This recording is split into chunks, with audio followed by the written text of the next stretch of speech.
こんにちは。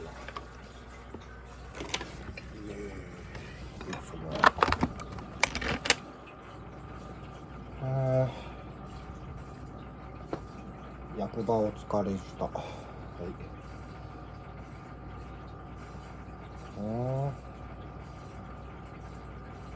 英語のニュースでも見るか。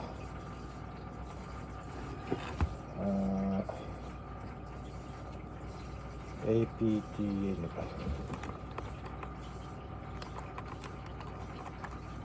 S じゃねえ Y じゃねえ S じゃねえっつうの AP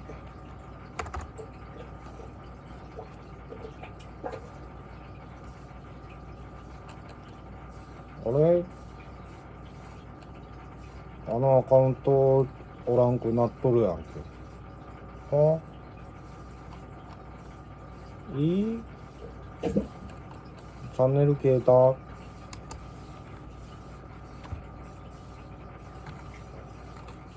ニュースなんで日本情報鎖国ですか。なんか英語のニュース番組どっか行ったやん。何やっとんねん。ラーニングイングリッシュ100タとか出てくるしよ。なんでクソ右翼どうでもええねん。何を言っとんこれ。マジで情報鎖国はあ、なんでやねん。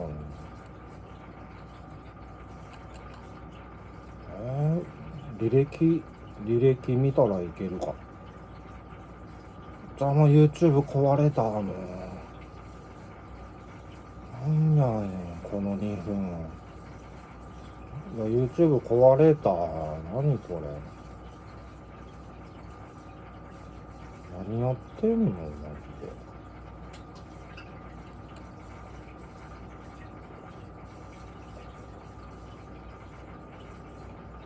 履歴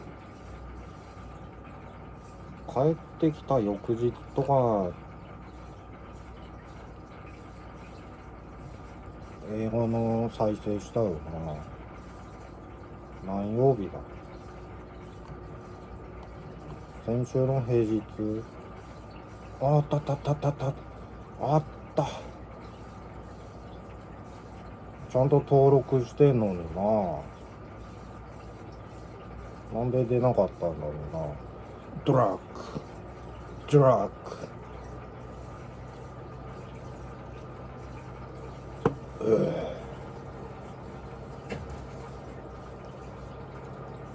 パソコン壊れとるやんけ。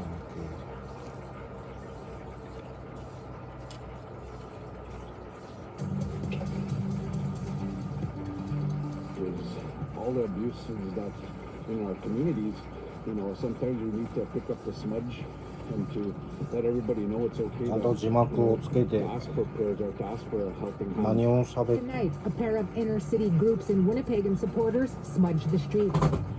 The BC Wildfire Service has been responding vigorously. いやいい to 道。 wildfire カナダにも山があんのか。 putting out over 100 fires in the past week. ファイヤ Cooler ー weather in British Columbia is helping as more than 100 wildfires continue to burn. Not just like the artists that are up and coming, but Drunk. also the artists that are established have taken a serious buy-in to the messaging behind the festival. And thousands of people and some big-name acts turn out for this year's edition of Wake the Giant in Thunder Bay.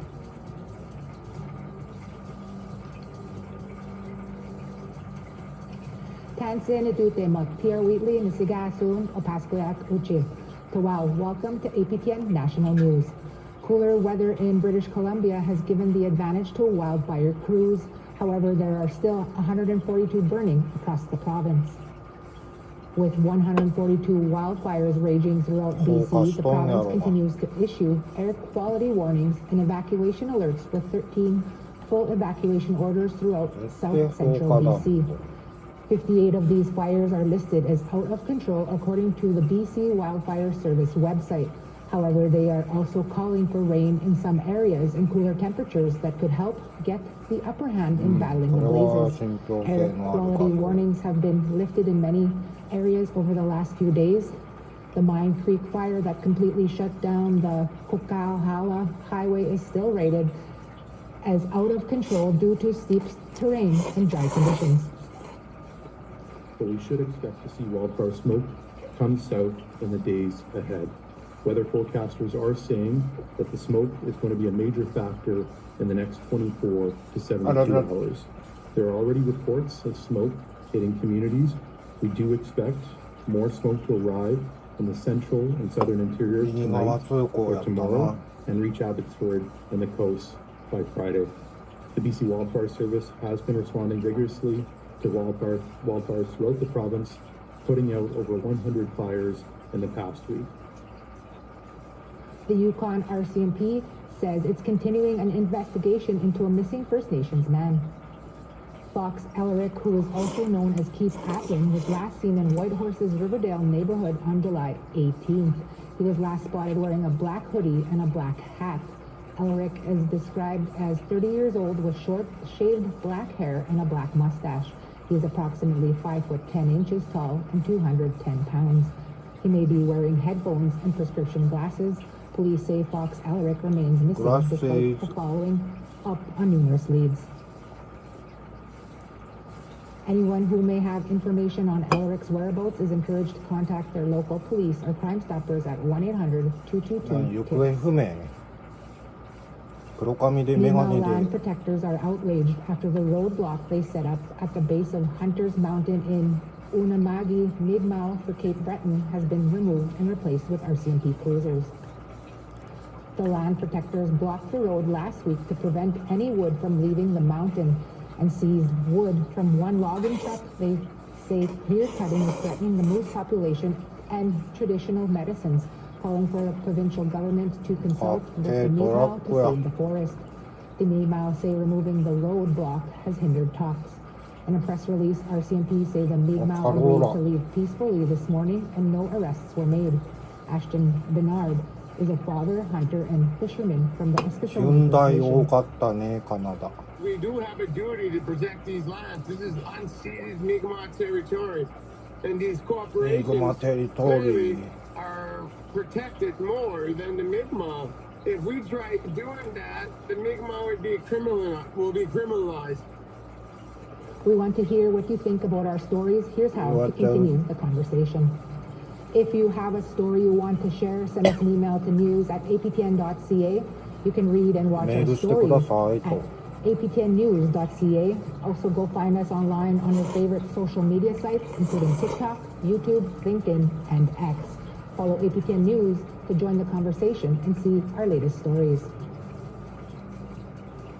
It's time now for a quick break. The Toronto International Film Festival kicked off this past weekend. We tell you about an Indigenous woman's documentary about the 60s scoop after the break, plus a parade in Winnipeg's core with culture at the center, from medicine picking to smudging and lessons in between.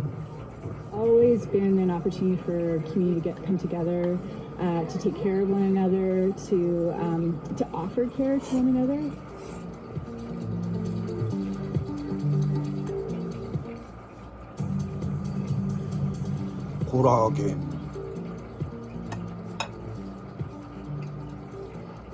Pitagua, the 50th annual Toronto International Film Festival kicked off over the weekend. Movie buffs and TIFF supporters have a huge selection of close to 300 films from all corners of the world to view. Tash Hubbard's film Meadowlarks premiered on Sunday night. The film is inspired by her own acclaimed 60s scoop documentary, Birth of a Family. Meadowlarks stars Alex Rice, Michelle Thrush, Carmen Moore, and Michael Greyeyes. They play 4 Cree siblings who were separated since childhood. Now in their 50s, they meet for the first time over a holiday weekend in Banff. According to Hubbard, it was emotional for the audience.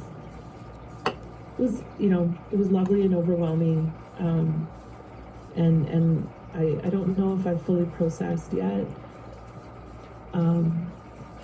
the way in which it is connecting to people, how people are able, even if the child removal system isn't their experience, there's something in the film around our very shared human need to feel that belonging, to feel connected to each other.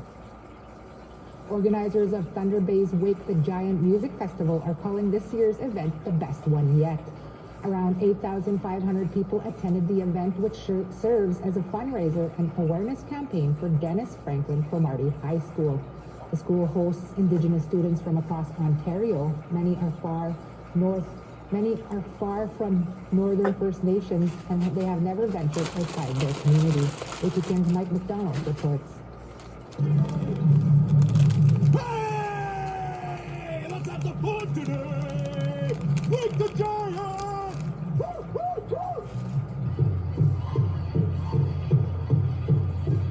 The Wake the Giant Music Festival got off to a roaring start with drummers and Wake the Giant kicking off the event and the school year for students at Dennis Franklin Cromartie High School.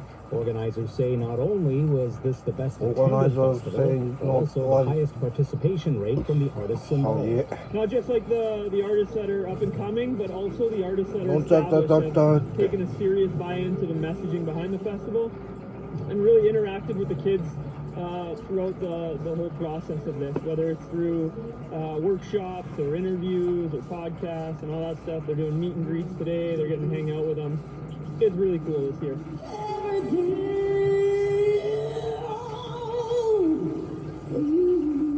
Blues and country music artist Crystal Shawanda from the Ohlone First Nation was among this year's performers. She says the festival's cause is home. It means a lot to be able to play this festival. You know, I relate a lot to these Indigenous students who are just leaving home for the first time. When I was 13 years old, I left my family, my community, so that I could go to a school that had better opportunities. And so I know what it's like to be homesick, to be lonely, the culture shock.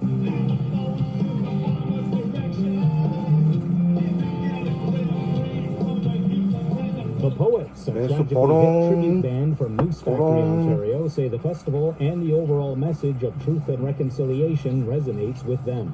Well, I think that this festival and the true message of it is bringing together all the peoples in this city and beyond to support these kids at Dennis Franklin Cromartie.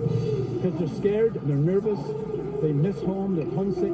So we got to hold them and comfort them. As a city of Thunder Bay can. ウェイクザジャイアンツ言うてんのになんか子供たちのために的なナーバスとか言って I've got a bunch of kids that living in a 全然ウェイじゃねえぞ 最初のウェイ何やった So I know how hard that is, right? Like it's so hard for kids to leave their home and to come to the big city in a sense, right? It's a struggle.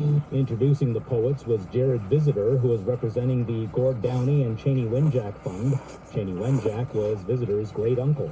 A lot of time has passed, but I think he still would see the stories that are being told here, and it's the stories that once you hear a story, that is with you for the rest of your life. So I know that the power of storytelling is something that he started, that we're continuing here today. So I think it'll be a powerful, powerful thing here.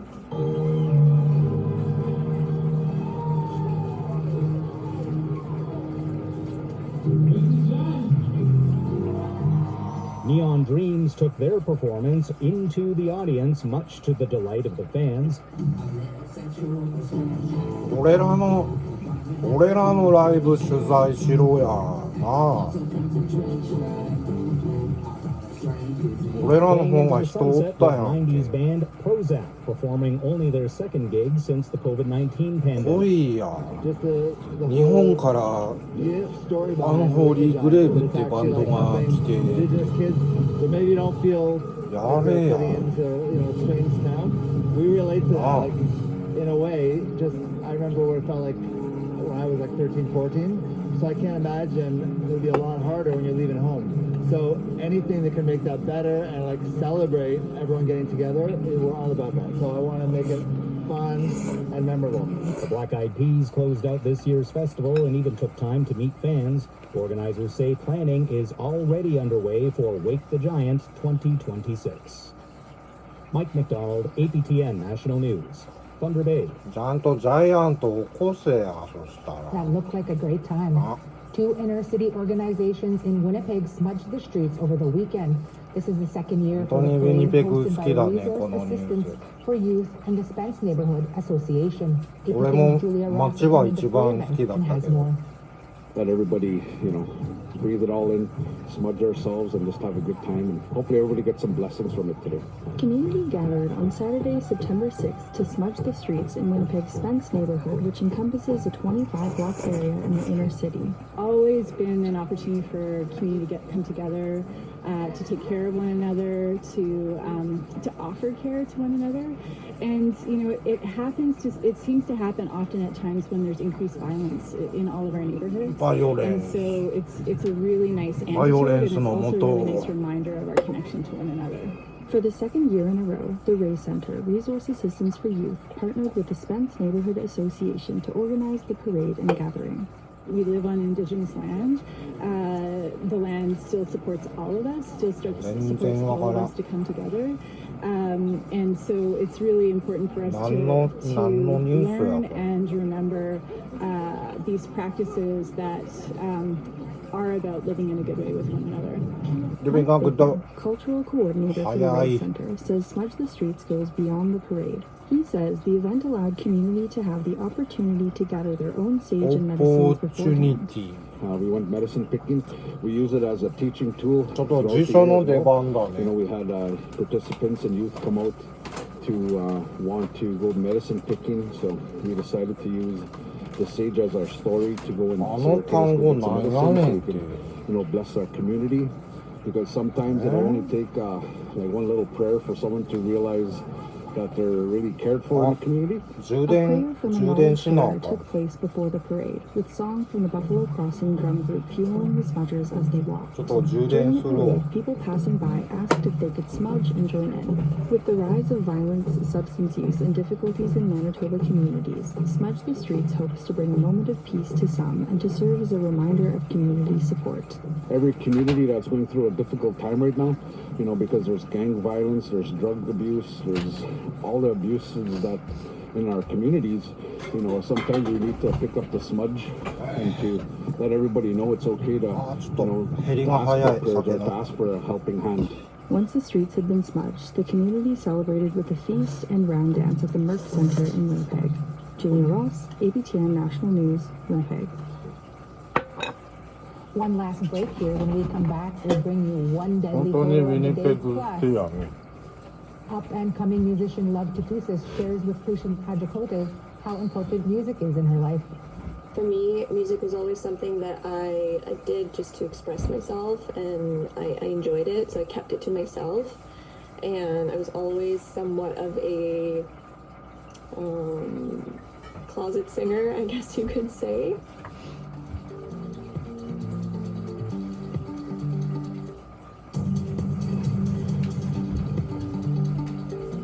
Wow, welcome back. Time now for our photo of the day. Tom Levy snapped this photo of a grizzly bear taking a swim near Belfort, British Columbia. We appreciate the photo, Tom, but please stay safe. Please you have a good zoom lens. Send your photos to share at aptn.ca for the chance to be our next photo of the day.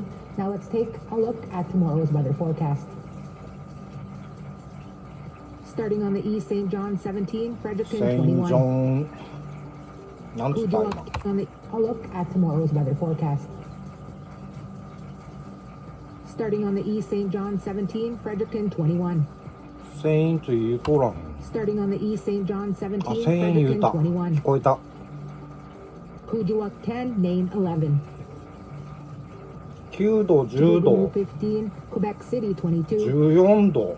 North Bay 20, Peterborough 24. すげえ下がったね。 Kapuskasing 15, Timmins 13. Churchill 7, God's Lake 10度下 15. がっとるやん、気温。 Dauphin 24, Gimli 20. すげえ。 North 日本も Battleford 5度下 28, がった。 Yorkton 24. Uranium City 20, La Ronge 17. Over to the west, High Level 25, Peace River 26. Edmonton 29, Lethbridge 31. カップ麺が出てきた。 Bella Coola 17, もう食い Kamloops 尽く 26. したと思ったらもう一個あった。 East Lake 16, Smithers やべ 16. え。 Old Crow 14, Dawson 16. カップ麺が視界に入ってし Lemon まっ Wells た。 13, Wati 11. Taktoyaktuk これは危 5, 険だ。 Inuvik 13. Cambridge Bay 6, Chesterfield 6. 6度は寒いね。 Arctic Bay -1, Clyde River 3. マイナス1。マイナス1言うとる。寒い。 A new and upcoming musician, Love Tutusis from the Poundmaker Cree Nation in Saskatchewan, is busy working on her debut album. However, she has already hit more than 100,000 streams on Spotify with her new songs Mama, Matriarch, and Relay. セイント・ジョンはいいけど、セイントってなんやねん。 UK soul and grew up listening to Amy Winehouse Saint and Juno Award Saint winning Seiya artist ka Fawn Wood. Here's Krisa Najikote with that interview with Love Tutusis. Love Tutusis, thank you for speaking with us. You are currently working hard on your first big debut album, but you already hit more than 100,000 streams with your songs Mama and Matriarch and your new song Relate. Can you tell us why you wanted to pursue a career in music? Yes, first I just want to say thank you for having me. I think the biggest thing for me was trying to find a platform of something that I could use or I could share things that I believe would help others. And through my music and through my passion of art and creativity, I found that niche for myself. I used to work with high-risk youth, you know, and I worked different means of frontline work with mental health and stuff. And I just found that for me, carrying the same motive, using music, was the reason why I was like, okay, I want to do this. I want to send a good message through my music. So, yeah. Spoken from the heart and definitely some hard work there as well. And Love, can you tell us about where you're from and where you grew up and how that helped shape what you sing about? You talked about it a bit there. Yeah, I grew up in a small reserve called Poundmaker Cree Nation, located in Treaty 6 territory, which we now call Saskatchewan, Canada.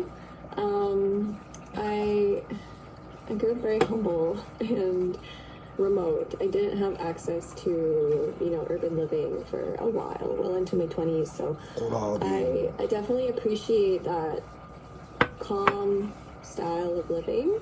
It really created this beautiful narrative for me on what it is to be Indigenous and what it is to be an artist, because I think back to what it is to be Indigenous. This beautiful narrative for me on what it is to be Indigenous. This beautiful narrative for me on what it is to be Indigenous and what it is. This beautiful narrative for me on what it is to be Indigenous and what it is to be an artist, because the narrative for me on what it is to be Indigenous and what it is to be an artist. This beautiful narrative for me on what it is to be Indigenous and what it is to be an artist, because I think back to living on the reserve, and it's people are so just back in the day when I used to live there, you know, we didn't have a lot of social media, we didn't have a lot of cell phones, so it was like you go visit your kuko and you go visit your aunties and you spend a lot of time with your community, and you know, you go to all the local round dances and local powwows, and I have nothing but good things to say about it. And I think it's effective. And you spend a lot of time with your community, and you know, you go to all the local round dances and local powwows, and I have nothing but good things to say about it. And I think it's powwows, and I have nothing but good things to say about it. And I think dances and local powwows, and I have nothing but good things to say about it. And I think it's powwows, and I have nothing but good things to say about it. And I think it's local powwows, and I have nothing but good things to say about it. And I think it's local powwows, and I have nothing but good things to say about it. And I think it's affected the way that I have nothing but good things to say about it. Nothing but good things to say about it. 早い。ちょっとスローにしよう。ちょっと再生速度。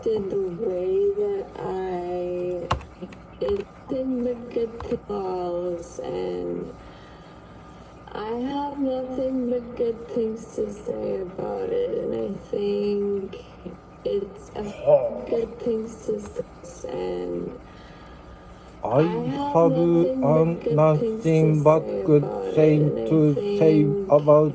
it's affected もっと遅くしよう。 carry my and I have nothing but good things to say about it. あ、やっと聞こえる。やっと聞こえる。I have nothing but good things to say about it. Oh yeah. It's affected the way that I carry my you go visit your kuko and you go visit your aunties and you spend a lot of time with your community and you go to all the local round dances and local powwows and I have nothing but good things to say about it and I think it's affected the way that I carry myself because there is a part of me that forgets that the rest of the world's not necessarily like that. So I think it's just, I try to carry that sense of community everywhere I go as well with my music. I try to create, like, we are just regular people, you and I, you know what I mean? And we do certain things and, yeah. Yeah, no, I totally get it. Who was your inspiration growing up that got you thinking about a music career, and which musicians are helping you now on this journey? I think growing up, I didn't really have a specific person in mind that I was like, okay, I want to do music because of this person. For me, music was always something that I did just to express myself, and I enjoyed it, so I kept it to myself. And I was always somewhat of a closet singer, I guess you could say. But I admired Amy Winehouse and Adele, very much loved that UK sound, and I still very much do. So I say that's kind of where I got a lot of my inspiration from. I spoke a little bit about it before publicly. I got a lot of my inspiration from. I spoke a little bit about it before. I say that's kind of where I got a lot of my inspiration from. I spoke a little bit about it before. So Adele very much love that UK sound. UK sound. And still very much do. So I say that's kind of where I got a lot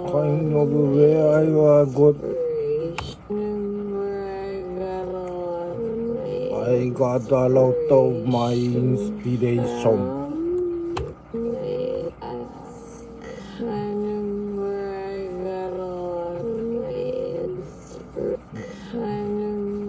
Kind of where I got a lot of my inspiration from.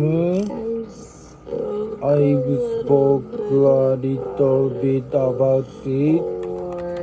spoke a little bit about it. Sound, and I still very much do. So I say that's kind of where I got a lot of my inspiration from. I spoke a little bit about it before. I think now I don't necessarily look towards those very famous people. I think I look towards the people that are almost in the same area as me for inspiration, because I'm like, if you're working just as hard, like, I can do it. I have good friends. I've made good friends in the industry now, and I look to them. I look to them and I turn to them for motivation to keep going, for sure. Well, that's great. And your music is already being featured in the film Nika and Madison, a film that we talked about on this show. Can you tell us when your album will be released and what listeners can expect? Yeah, that was a very exciting opportunity. I was super happy about it. My album is probably going to be coming out early next year, which is Nehia Ways. That's what we like to call our New Year's. So for a new fresh start to the year, I'll be releasing my album. I was planning to release it at the end of 2025. However, I just decided that 2025. However, I just decided that album. I was planning to release it at the end of 2025. However, I just decided that I was planning to release it at the end of 2025. However, I just decided that it'd be best to wait.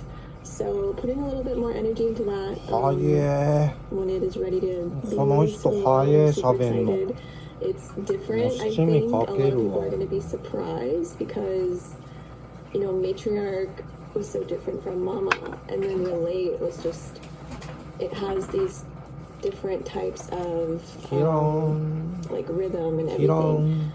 And the next song that I'm doing, Sister Era, which is on Nika and Madison, is completely different, but at the same time very unison with all the other songs. So it's really cool. I'm very excited, and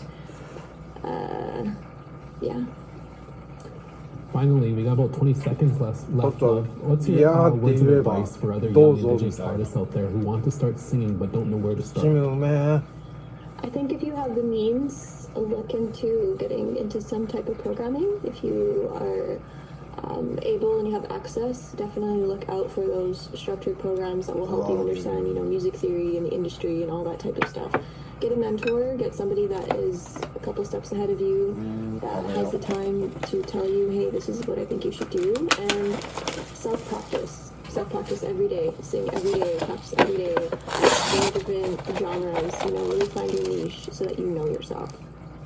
Love to Two Sis, we'll have to leave it there. Thank you for your time, and we wish you all the best on your album, and we can't wait to listen to it in November. All right, perfect. Thank you. Have a good day. Red Girls represent.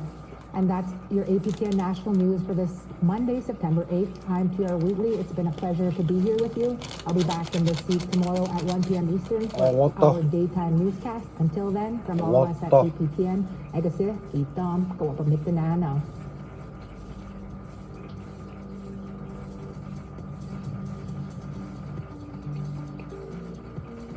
終わったよ。面白いな。面白いな。ミュージックフェスティバル、あ、違う違う。ライブ？あ、ライブを押せばいいんだ。セプテンバー8。うん。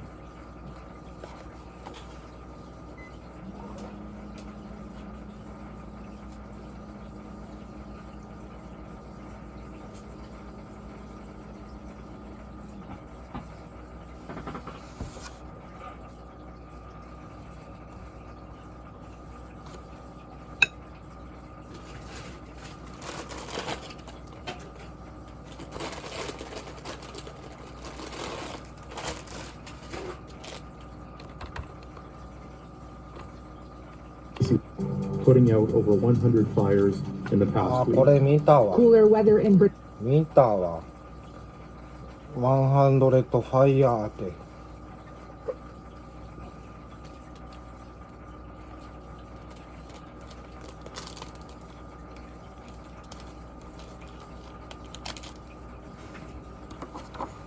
何が100の炎やねん。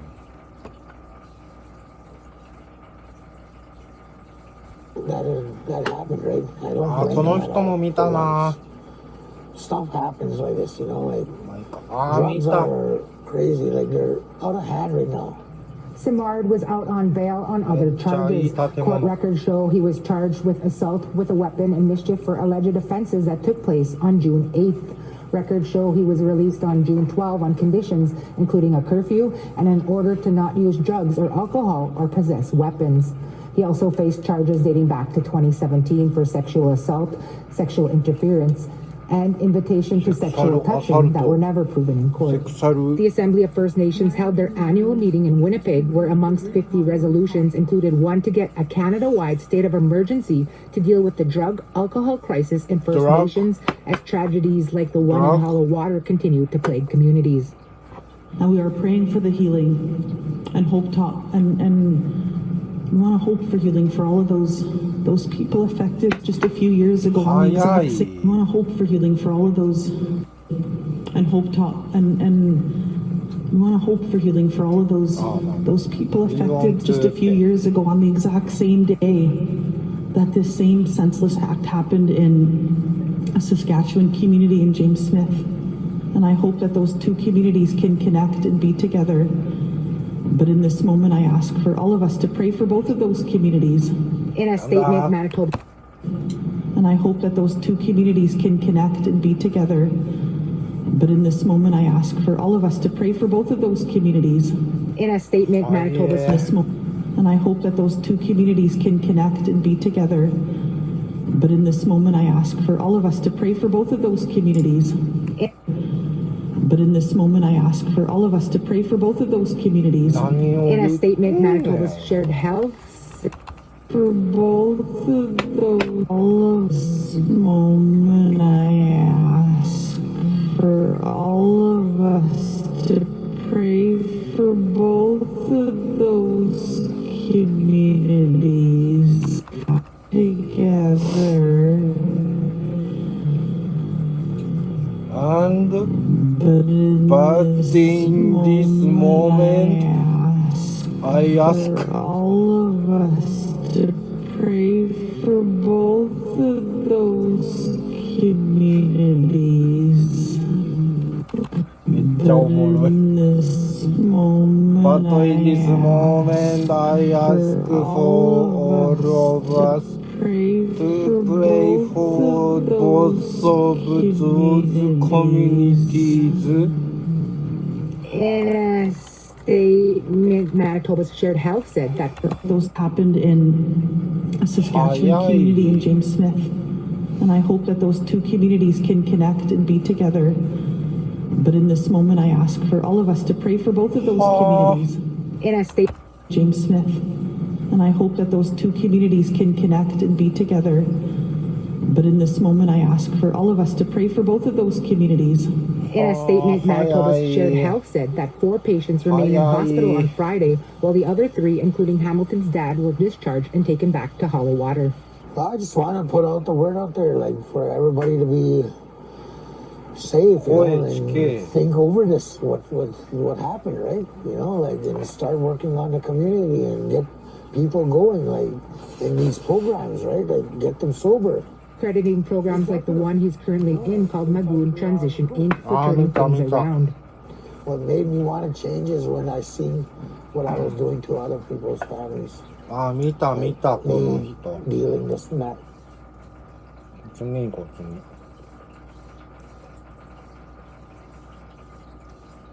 2000オーガスト30 9回。何これ。4時間ライブ。4時間ライブやっとる。何これ。何このライブ。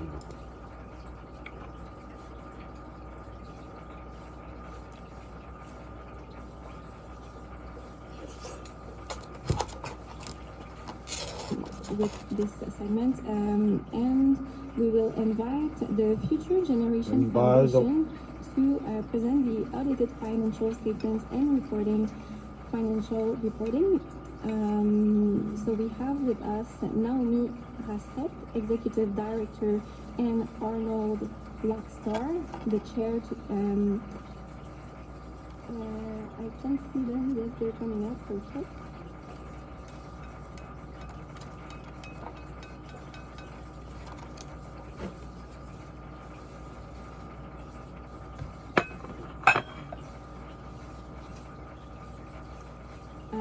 And can we put the presentation on the screen? 何をやっとんねん、この人。アニュアルジェネラルアッセンブリー。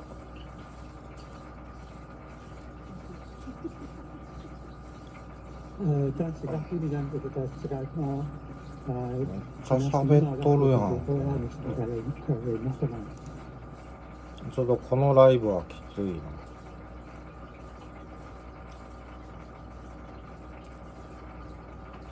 お、セプテンバー2。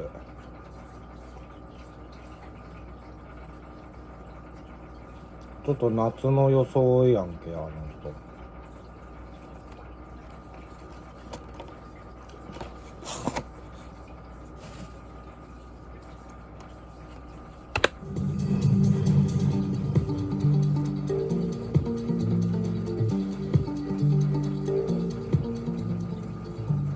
Tansin Etute Maktiar Wheatley, Misiga Asun, Tawau. Jimaku. Welcome to APTN Jimaku. National News. It will be a busy couple of days at the Assembly of First Nations Annual Busy General couple Assembly in of Winnipeg this days. week. Chiefs from across Canada will discuss many issues Canada. affecting their nations. The annual summer gathering was supposed to take place in July, but was rescheduled due to wildfires in the province. Manitoba Wildfire. Premier Wab Kinew and Crown Indigenous Mondai. Relations Minister Rebecca Attlee are among those who will be in attendance. At a press conference ahead of the event this morning, Grand Chief Cindy Woodhouse-Newtonak said the toxic drug crisis, policing, and the rollout of the $23 billion First Nations Child and Family Services and Jordan's Principal Settlement will be discussed, as well as closing the First Nations infrastructure gap and Bill C-5's Building Canada Act, which looks to fast-track projects of national interest. This week's assembly is also significant because it's the first time that chiefs will formally gather to discuss resolutions on the Building Canada Act since it was rushed through Parliament in June. We look forward to debating and discussions on policy resolutions brought forward by chiefs at a critical point in our nation-to-nation relationship. The way the act was introduced has caused concern for many chiefs. This assembly is an opportunity for chiefs to deliberate and to provide direction to each other and, of course, to the Assembly of First Nations. Canadian actor Graham Greene, who broke through with memorable roles across several genres at a time when the entertainment industry shunned Indigenous talent, has died at age 73. Go, Buffalo, Tatanka, Buffalo. Greene is best known for his Oscar-nominated role as Kicking Bird in Dances with Wolves. Greene also gave standout performances in movies like Clear Cut, Thunderheart, Wind River, and Die Hard with a Vengeance. He was prolific on TV, as well recently seen on shows like The Last of Us, Reservation Dogs, and Tulsa King. Earlier this year, he was given a Performing Arts Award for Lifetime Artistic Achievement by Governor General Mary Simon. Greene's manager confirmed he died in Stratford, Ontario, following a long illness. In the Northwest Territories, over 700 people have been evacuated from the community of Fort Providence as a wildfire is encroaching within 1 kilometer of parts of the community. On Sunday, August 31st, community members were ordered to evacuate as the fire's southeastern edge moved within 900 meters of the community's southeastern border. The lightning-caused fire has been burning since July 7th. It grew significantly from high winds on the night of August 30th and is now over 100,000 hectares in size. The community of Wati also remains under an evacuation order. A member of a Northern Ontario First Nation is taking her chief and council to court over the disbursement of an historic treaty settlement. Renee Ballou is asking the federal court to direct the leadership of Garden River First Nation east of Sault Ste. Marie to, quote, create a fulsome, fair, transparent, and meaningful process, unquote, pertaining to the distribution of settlement money. APTN's Mike McDonald reports. Renee Bello has been holding protests off and on outside the Garden River Band office, concerned about the handling of the per capita distribution of money received through the Robinson-Huron Treaty Annuity Settlement with the governments of Canada and Ontario. First Nations within Robinson-Huron Treaty territory received $10 billion in the settlement, with Garden River receiving around $610 million. Garden River leadership set aside $200 million in a legacy trust, with the remaining funds distributed directly to band members. Since Bello's initial protests, she's been looking for allies outside of the First Nation to help her cause. Reading a couple of the stories, I did a shout out on a media site, a social media site, and Rob actually responded to me. Bello is referencing Rob Louie, the president and founder of the Band Members Alliance and Advocacy Association of Canada, or BMAC, a non-profit whose mandate is to advocate and assist band members seeking accountability and transparency in First Nation governance. He said he's heard from many Robinson-Huron citizens with concerns about transparency. He believes there's a problem. This is one of the largest cases that I've seen, because we're talking about a $10 billion comprehensive settlement that has been dispersed amongst a number of First Nations here.